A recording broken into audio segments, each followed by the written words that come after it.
അദ്ദേഹത്തിന് ഈ സല്യൂട്ടിന്റെ ഷൂട്ട് 2 മാസത്തോളം അദ്ദേഹത്തിന്റെ കൂടെ ഉണ്ടായിരുന്നു.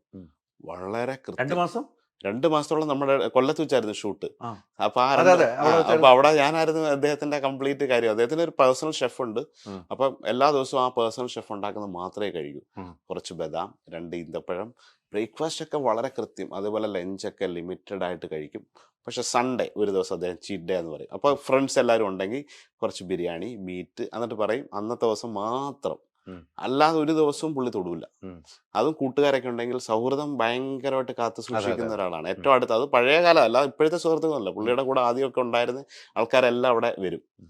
ഞായറാഴ്ച ഷൂട്ടില്ലാത്ത അവരുടെ ഒരു ബ്രേക്ക് ഡേ ആ. ആണെങ്കിൽ ഈ സുഹൃത്തുക്കളൊക്കെ കൊച്ചിയിൽ നിന്ന് വരും. ഇവരെല്ലാം കൂടി ഇരുന്ന് കുറേ മീറ്റും ബിരിയാണിയൊക്കെ ആയിട്ട് അന്നിരുന്ന് ഭയങ്കര എൻജോയ് ചെയ്ത് കഴിക്കും. അല്ലെങ്കിൽ ഭയങ്കര അതേ ലെവലിലാണ് അദ്ദേഹം പോകുന്നത്. ഞാൻ ആ 2 മാസവും ഇതേ ഡിസിപ്ലിൻ കണ്ടൊരു വ്യക്തിയാണ്. ഉം. അപ്പൊ ഈ 2 മാസം പക്ഷെ പിള്ളക്ക് വെച്ചു കൊടുക്കാൻ പറ്റുമോ? ആ ആ കൊടുത്തു. ഈ സൺഡേ ഒക്കെ നമ്മുടെ സൺഡേ നമ്മളെ ദിവസമാണ്. വെച്ചു കൊടുക്കണം. സൺഡേ അന്ന് നമ്മൾ നിർവ്വാണയൊക്കെ ഉണ്ടാക്കി 2ഉം 3ഉം ഒക്കെ ആയിട്ട് കരിമീൻ, നെയ്മീൻ ഇതൊക്കെ ഗ്രില്ല് ചെയ്ത് കൊടുത്ത് കറിയൊക്കെ ആയിട്ട് അവരെല്ലാവരും അവരുടെ ഒരു കുറെ ഏറ്റവും അടുത്ത കുറെ ഫ്രണ്ട്സ് ഉണ്ട് പുള്ളിക്ക്.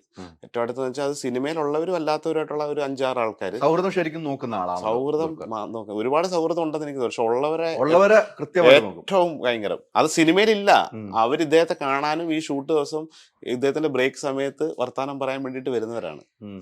അങ്ങനെയൊക്കെയുള്ള അത് ആദ്യത്തെ സിനിമ സണ്ണി വെയിൻ. അന്ന് സണ്ണി അതെ വെയിൻ ഉണ്ട്. സണ്ണീവനുമായിട്ടുള്ള ഭയങ്കര ആ കമ്പനിയാണ്. സണ്ണി വെയിൻ അന്ന് ആ സിനിമയിലില്ല. പക്ഷെ ഇദ്ദേഹത്തിന്റെ കൂടെ ആ ഒരു സമയത്താണെങ്കിൽ അവിടെ വരും. വന്നിട്ട് പിന്നെ നമ്മുടെ ശേഖർ, DJ, അവരൊക്കെ ഏറ്റവും കട്ട ഫ്രണ്ട്സ് ആണ്. നല്ലപോലെ ഇരുന്ന് ഭക്ഷണം കഴിക്കും, ഇവര് പോവും. അങ്ങനെയാണ്. അവിടെയും 2 മാസം നിങ്ങൾ തന്നെ അതെ എല്ലാ അതെ. ഒരു 2.5 റോഷൻ ആൻഡ്രൂ സാറായിരുന്നു എൻ്റെ ഡയറക്ടർ. ആഹാ. അപ്പൊ അദ്ദേഹം അതുപോലെ അവിടെ നമ്മുടെ ഭക്ഷണമൊക്കെ കണ്ടിട്ട് ഭയങ്കര ഹാപ്പിയായി. ഇതേപോലെ ഉള്ളതാണ് മനോജ് കെ ജയൻ സാറ്. അന്ന് ആ സല്യൂട്ടിന്റെ ലൊക്കേഷൻ മൊത്തം അവിടെ ആയിരുന്നല്ലോ. നിങ്ങൾ ഭയങ്കര ഭാഗ്യവാനാട്ടോ. അല്ല നമുക്ക് കൂടെ ഇരിക്കാം, സംസാരിക്കാം, നമുക്ക് അവരുടെ ഫുഡ് കഴിക്കാം. അത് കൊടുക്കുക എന്നുള്ള ഒരു കൊടുക്കുക എന്നുള്ളത് കാരണം ഒരാളുടെ ഏറ്റവും വലിയ സംഭവം. ഇപ്പം നിങ്ങളെ എനിക്ക് പേഴ്സണലി ഒരു തവണ അറിയാം. ഓക്കെ, നമ്മുടെ ഒരു ഭക്ഷണത്തിൻ്റെ പ്രിഫറൻസ് മനസ്സിലാക്കിയിട്ട് അത് കൊടുക്കുമ്പോഴാണ് അവരുടെ ഹൃദയത്തിലേക്ക് നമ്മൾ ഇടം പിടിക്കുക. ഒരു അല്ല, നിങ്ങളിപ്പോൾ ഒരു ഗസ്റ്റായിട്ട് വരുന്നു, നിങ്ങൾക്ക് നമ്മുടെ റെസ്റ്റോറൻറ്റിൽ ഒരു ഫുഡ് ഉണ്ട്, അത് നമ്മൾ കഴിക്കും. പക്ഷെ എനിക്ക് നിങ്ങളെ അറിയാം, നിങ്ങൾക്ക് ചെമ്മീൻ ഇഷ്ടമാണ്. ഓക്കെ, ചെമ്മീൻ ഇങ്ങനെ ഒരു പ്രത്യേക രീതിയിൽ ഇഷ്ടമാണെന്ന് പറഞ്ഞാൽ അത് തന്നെ നിങ്ങൾ പോലും അറിയാണ്ട് അന്നത്തെ ദിവസം കൊണ്ട് തരുവാണെങ്കിൽ നമുക്കൊരു ഹാപ്പിനെസ് ആയിരിക്കും വ്യക്തിക്ക്. അല്ലേ? നമ്മുടെ ഒരു പ്രിഫറൻസ് അനുസരിച്ച് നമ്മളൊരു അതൊക്കെ ലീലയിലൊക്കെ ഒരു ട്രെയിനിങ്ങിലാണ്. നമ്മുടെ ഒരു ഗസ്റ്റ് വരുമ്പം അവരൊരു ബുക്ക് ചെയ്യുമ്പം ഏതെങ്കിലും ഒരു പ്രൊഫൈലുള്ള, ഇപ്പോൾ നോർമലായിട്ടുള്ള ഒരാളെ നമുക്ക് അറിയാൻ പറ്റില്ല, അവരുടെ ബാക്ക് എൻഡിൽ പോയി ചെക്ക് ചെയ്യാൻ പറ്റില്ല. ഒരു പ്രൊഫൈലാണെങ്കിൽ അവരെക്കുറിച്ച് കംപ്ലീറ്റ് നമ്മൾ സ്റ്റഡി ചെയ്യും. അവർക്ക് എന്തെങ്കിലും അലർജി ഉണ്ടോ, അവർക്ക് എന്തെങ്കിലും ഫുഡ് പ്രിഫറൻസ് ഉണ്ടോ, ചിലർ വീഗൻ ആണോ, ഇതൊക്കെ നമ്മൾ കംപ്ലീറ്റ് പഠിച്ചിട്ടാണ് അവർക്ക് ആദ്യമായിട്ട് ഒരു ഗസ്റ്റ് ഫസ്റ്റ് ടൈം വരുന്നത്. അവരെക്കുറിച്ച് ഒരു പ്രൊഫൈലായിട്ടുള്ളൊരു ഗസ്റ്റ് ആണെങ്കിൽ അത് സെലിബ്രിറ്റി തന്നെ ആവണമെന്നില്ല, ചിലപ്പോൾ വലിയൊരു ബിസിനസ് മാൻ ആയിരിക്കാം. അപ്പോൾ ഇവരുടെയൊക്കെ പ്രിഫറൻസ് നമുക്ക് അറിഞ്ഞാൽ നമ്മൾ അവർ ആദ്യം തന്നെ വരുമ്പോൾ തന്നെ അവർക്ക് ഭയങ്കര സർപ്രൈസ് ആയിരിക്കും. ഇപ്പം ചിലർ, ഇപ്പം പിണറായി സാർ, അദ്ദേഹത്തിന് വഴുതനങ്ങ ഇഷ്ടമല്ല ഭക്ഷണത്തിൽ. അത് ഇടയ്ക്കിടയ്ക്ക് പുള്ളി പറയും ഏതെങ്കിലും ഉണ്ടെങ്കിൽ വഴുതനങ്ങ ഇഷ്ടം. അപ്പോൾ നമുക്കത് അറിയാമെങ്കിൽ പിന്നെ അദ്ദേഹത്തിൻ്റെ മെനു വരുന്ന ആ 7 അയലത്തോട്ട് വഴുതനങ്ങ അടുപ്പിക്കില്ല. അപ്പോൾ അത് ഓരോരുത്തരുടെ ഇഷ്ടം അനുസരിച്ചിട്ട് നമ്മൾ, അല്ല അവരുടെ അഭിരുചിക്ക് അനുസരിച്ചിട്ട് നമുക്ക് ഭക്ഷണം തയ്യാറാക്കാൻ പറ്റിയാൽ അവർക്ക് കൂടുതൽ സന്തോഷം. ഇപ്പം നിങ്ങൾക്ക് ചേന ഇഷ്ടമല്ല എന്ന് നമ്മൾ അറിയുകയാണ്. അപ്പം നിങ്ങൾക്കൊരു അവിയൽ ഉണ്ടാക്കി തരുമ്പോൾ അയ്യോ ഇതിനകത്ത് അവിയലാണോ, ചേന ഇല്ലേന്ന് ചോദിക്കും. സാർ ഇത് ചേനയില്ലാത്ത അവിയൽ നിങ്ങൾക്കായിട്ട് ഉണ്ടാക്കിയെന്ന് പറഞ്ഞാൽ നിങ്ങൾക്ക് ഉണ്ടാകുന്ന ഫീൽ എന്തായിരിക്കും? അത് തന്നെയാണ് ഇതിൻ്റെ. അപ്പം അതൊക്കെ ഒരു അങ്ങനെ സ്റ്റഡി ചെയ്യും. സ്റ്റഡി ചെയ്യും. അത് എല്ലാ ഹോട്ടലിലും ഒരു പ്രൊഫൈലിൽ നേരത്തെ ബുക്കിംഗ് ഒക്കെ നേരത്തെ നമുക്കൊരു സമയം കിട്ടിയാൽ അങ്ങനെയാണ് അതിൻ്റെ ഒരു സംഭവം. ഈ പറഞ്ഞ പോലെ ഇപ്പം നമ്മൾ മലയാള സിനിമയിലെടുത്ത് നമുക്ക് അന്യഭാഷാ സിനിമയിൽ നിന്നും ആർക്കാണ് അന്യഭാഷയിൽ ഏറ്റവും എനിക്ക് പ്രിയപ്പെട്ടായിട്ട് കമൽ സാറ്, പിന്നെ അമീർ ഖാൻ, അതേപോലെ അങ്ങനെയൊക്കെ, പിന്നെ വിജയ് സേതുപതി, അങ്ങനെ കുറെ, പ്രഭുദേവ സാറിന് എനിക്ക് ലണ്ടനിൽ വെച്ചിട്ട് അത് ഭയങ്കര എൻ്റെ ഏറ്റവും വലിയൊരു, എനിക്ക് ഏറ്റവും ഇഷ്ടപ്പെട്ട അന്ന് ഈ ജെന്റിൽമാനും കാതലിനൊക്കെ ഇറങ്ങിയ നമ്മുടെ കോളേജ് ടൈമിലാണ്. അപ്പം ആ ടൈമിലെ നമ്മുടെ ചെറുപ്പത്തിലുണ്ടാവുന്ന ഏറ്റവും ഇപ്പോഴത്തെ ഒരു യങ്സ്റ്റേഴ്സ് ഇവരെയൊക്കെ കാണുന്ന പോലെ നമ്മൾ കോളേജിൽ പഠിക്കുമ്പം ജെന്റിൽമാൻ റിലീസാവുന്നതൊക്കെ ഞാൻ പ്രീ ഡിഗ്രിക്കൊക്കെ പഠിക്കുന്ന സമയത്താണെന്ന് തോന്നുന്നത്. അപ്പം ആ സമയത്ത് അങ്ങേരുണ്ടാക്കിയ ഒരു ഓളം നമ്മുടെ മനസ്സിലാകും. പുള്ളിയെ ലണ്ടനിൽ പോയി കണ്ടത് ഭയങ്കര ഒരു ലണ്ടനിൽ വെച്ചിട്ടാണ് അത്.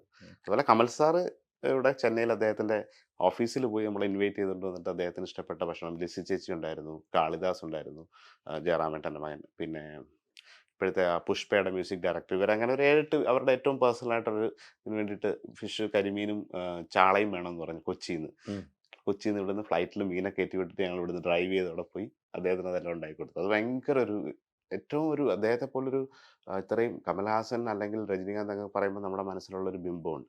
അപ്പൊ അതൊക്കെ തച്ചുടയ്ക്കുന്ന രീതിയിൽ അദ്ദേഹം അവിടെ ചെന്ന് ഇത്രയും ഒരു ലെജൻഡറി ആയിട്ടുള്ള ഒരാള് എല്ലാം വിക്രത്തിന്റെ തൊട്ട് റിലീസിന് അതെ. മുമ്പ് അത് കഴിഞ്ഞിട്ട് പിന്നെ വിക്രം ഉണ്ടാക്കിയത് ഭയങ്കരമല്ല. അപ്പൊ വിക്രത്തിന്റെ പ്രൊമോഷൻ ടൈമിലാണ് ഉം. അത്. അദ്ദേഹം അവിടുത്തെ ഒരു ലൈറ്റ് ബോയ് അല്ലെങ്കിൽ ഓഫീസിൽ ഒരു സെക്യൂരിറ്റി എടുത്തൊക്കെ ഒരേ ഒരു മാറ്റമില്ല. നമുക്കത് മനസ്സിലാക്കാൻ പറ്റും. നമ്മൾ ഒത്തിരി ആൾക്കാരെ കാണുന്നതല്ലേ. അപ്പോൾ അത് ഫേക്കായിട്ടാണ് ചെയ്യുന്നതെന്നൊക്കെ നമുക്ക് മനസ്സിലാവും. എല്ലാവരോടും നമ്മളോടും അവരോടും അദ്ദേഹത്തിന് യാതൊരുവിധ ഒരു ഇതില്ല. ഏറ്റവും താഴത്തെ ഒരു സെക്യൂരിറ്റി അദ്ദേഹം കാറ് അങ്ങോട്ട് ഇറങ്ങി വരുമ്പോൾ ലിഫ്റ്റിൽ കാണുന്ന ആളെ നമസ്കാരം സുഖമല്ലേ എന്നൊക്കെ ചോദിച്ചിട്ടുള്ള രീതിയിലാണ് പോവുക. ഭയങ്കര ഒരു മനുഷ്യൻ. അത് ഭയങ്കര എക്സ്പീരിയൻസ് ആയിരുന്നു അല്ലേ? ഭയങ്കര എക്സ്പീരിയൻസ് ഈ അമീർ ഖാൻ വെച്ചോളും. അമീർ ഖാൻ വെച്ച് വിളമ്പി അതും ഭയങ്കര. അതും ഈ പുതിയ അദ്ദേഹത്തിന്റെ ലാൽ സിംഗ് ചെദ്ദ എന്ന് പറഞ്ഞ സിനിമയുണ്ട്. ആ. അപ്പൊ ആ സിനിമയുടെ ഷൂട്ട് കേരളത്തിലും കന്യാകുമാരിയിലൊക്കെയാണ്. അത് ഏറ്റവും വലിയൊരു സങ്കടം ഉണ്ടായത് ഒന്നും പറയണ്ട. അപ്പൊ അദ്ദേഹം ഒരു പ്രത്യേക ഡയറ്റിലാണ് ഈ മൂവി ചെയ്തുകൊണ്ടിരിക്കുന്നത്. ഒരു ഡയറ്റ് പ്ലാറ്റേൺ തന്നെ ഉണ്ട്. പനീർ പോലും ഡയറി പ്രൊഡക്ട്സ് ഇല്ല. അങ്ങനെയൊക്കെയുള്ള അദ്ദേഹത്തിന് 5 ഷെഫുമാരും കൂടെ ഉണ്ട്. അവരുടെ അദ്ദേഹത്തിന്റെ ഒരു പേഴ്സൺ എന്ന് പറഞ്ഞാൽ കംപ്ലീറ്റ് അവരുടെ ബോഡി ഗാർഡ്, അത് പ്രൈവറ്റ് ഷെഫായിട്ട് 5 പീപ്പിളാണ്. ബ്രേക്ക്ഫാസ്റ്റിന് ഒരു പ്രത്യേകതരം സാൻഡ്വിച്ച് അത് മാത്രമേ കഴിക്കുള്ളൂ. അപ്പോൾ നമ്മളിങ്ങനെ പോയി പറഞ്ഞു, സാർ ഇങ്ങനെ പോയി മീറ്റ് ചെയ്തൊക്കെ പുള്ളിക്ക് ഭയങ്കര സന്തോഷം. ഞാൻ പറഞ്ഞു, സാർ ഇങ്ങനെയൊക്കെ ഞങ്ങളുടെ കുറേ സ്പെഷ്യൽ ഉണ്ട്, ഇത് അഷ്ടമുടി കായലാണ്, കുറേ അടിപൊളി മീനുണ്ട് സാറിന് വേണ്ടിയിട്ട്. അവൻ പറഞ്ഞു മീൻ കഴിക്കാൻ പാടില്ല ഈ സമയത്ത് എനിക്ക്, പക്ഷെ പനീർ കഴിക്കാമെന്ന് പറഞ്ഞ് പനീറിൻ്റെ സംഭവമൊക്കെ ഉണ്ടാക്കി കൊടുത്തു. അപ്പോൾ ഇത് പുള്ളിയുടെ കൂടെ ഒരു മലയാളി ഉണ്ട്. അതെ. അപ്പോൾ പറഞ്ഞു ഇങ്ങനെ ഒരു സംഭവം നല്ലൊരു സാധനമാണ്, അങ്ങനെ ഉണ്ടെങ്കിൽ നാളെ നമുക്ക് കഴിക്കാം, ഒരു ദിവസം ചീറ്റ് ഡേ എടുക്കാമെന്ന് പറഞ്ഞിട്ട് നാളെ അദ്ദേഹത്തിന് ലഞ്ച് റെഡിയാക്കി. ഈ മീനും ഞാൻ കരിമീനൊക്കെ ഏറ്റവും ഫ്രഷ് ചെമ്പല്ലി ഇതൊക്കെ വാങ്ങിച്ചു വെച്ചു. അന്ന് ഹർത്താലായി. ഹർത്താലായപ്പോൾ നെക്സ്റ്റ് ഷെഡ്യൂൾ കന്യാകുമാരിയിലാണ്. ഇവർക്ക് ഇന്ന് രാത്രി പോയില്ലെങ്കിൽ ഹർത്താൽ സമയത്തായെങ്കിൽ ഇവരുടെ ഷൂട്ട് അറിയാലോ, എല്ലാം ഷെഡ്യൂൾ ചെയ്ത് ആ ഒരു സിനിമയുടെ കൊല്ലത്ത് മറ്റേ കാപ്പിൽ ബീച്ചിലൊരു ഷോട്ട്, പിന്നെ ജഡായുവിൻ്റെ അടുത്ത് വരണം, പിന്നെ അല്ല മൂവാറ്റുപുഴയിൽ നിന്നൊക്കെ ഓടി വന്ന് അങ്ങനെയൊക്കെ ഒരു ന്യൂസൊക്കെ നിങ്ങൾ കണ്ടിട്ടുണ്ടാവും. അത് കഴിഞ്ഞ് അടുത്ത ഷെഡ്യൂൾ കന്യാകുമാരിയാണ്. അപ്പൊ നെക്സ്റ്റ് ഡേ പെട്ടെന്ന് ഇവര് നാളെ കേരളത്തിൽ ഒരു ഹർത്താൽ കാരണം എനിക്ക് അദ്ദേഹത്തിന് കരിമീൻ കൊടുക്കാൻ പറ്റിയില്ല. അപ്പൊ അവർക്ക് രാത്രി തന്നെ വിട്ട് കേരളം വിടേണ്ടി വന്നു. പെട്ടെന്ന് തന്നെ പോയി. അല്ലെങ്കിൽ പിന്നെ ആ ഡേയിൽ അവരവിടെ സ്ട്രക്ക് ആയി കഴിഞ്ഞാൽ നെക്സ്റ്റ് ഡേ ഷെഡ്യൂൾ ചെയ്ത കന്യാകുമാരിയിലെ ഷൂട്ട് പോകും. ഒറ്റ ദിവസമാണ് കന്യാകുമാരി, അത് കഴിഞ്ഞ് വേറെ എങ്ങോട്ടൊക്കെയാണ്. അപ്പൊ ആ ഒരു അല്ലെങ്കിൽ അന്നത്തെ ദിവസം ഒരു ബ്രേക്ക് ഡേ ആയിരുന്നു. കൊല്ലത്ത് ബ്രേക്ക് ചെയ്തിട്ട് നെക്സ്റ്റ് ഡേയിൽ കന്യാകുമാരിയിൽ ട്രാവൽ ചെയ്തിട്ട് പോയിരുന്നതാണ്. അപ്പൊ ആ ഡേയിൽ നമ്മുടെ അടുത്ത് ബ്രേക്ക് ചെയ്യേണ്ട ഡേയിൽ ഹർത്താൽ വന്നു. എന്തോ ഒരു കാരണത്തിൽ ഒരു ഹർത്താൽ കൊടുക്കാൻ പറ്റില്ല. പറ്റില്ല. അതുകൊണ്ട് പിന്നെ പറഞ്ഞില്ല, എപ്പോഴെങ്കിലും നമുക്ക് ചെയ്യാമെന്ന് പറഞ്ഞു. പറഞ്ഞിട്ടുണ്ടല്ലേ?